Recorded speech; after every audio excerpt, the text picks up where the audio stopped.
I'm standing here beside one of my Eucalyptus parvula trees. These used to be actually called Eucalyptus parvifolia, and providing I keep cutting off that growing top, I can actually have fairly juvenile foliage for a long time, which is shorter and stubbier than if I let this grow a lot bigger. The leaves would get longer and thinner.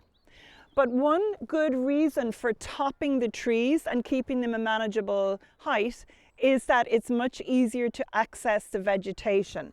So I'm going to use this guillotine clippers, and I'm going to select somewhere on this growing, trunk, let's say, I just cut it above where there are two branches coming out.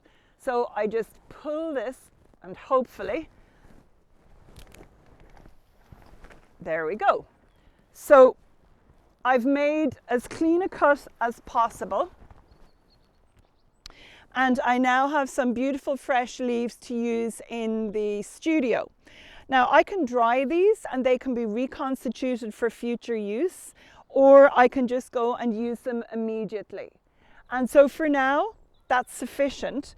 But even actually, as I'm looking at this here now, because this was higher up, I can actually see that there are longer leaves here than there are down at the bottom. They're rounder and stubbier at the bottom, and this here at the top, they are more mature looking leaves and longer and thinner.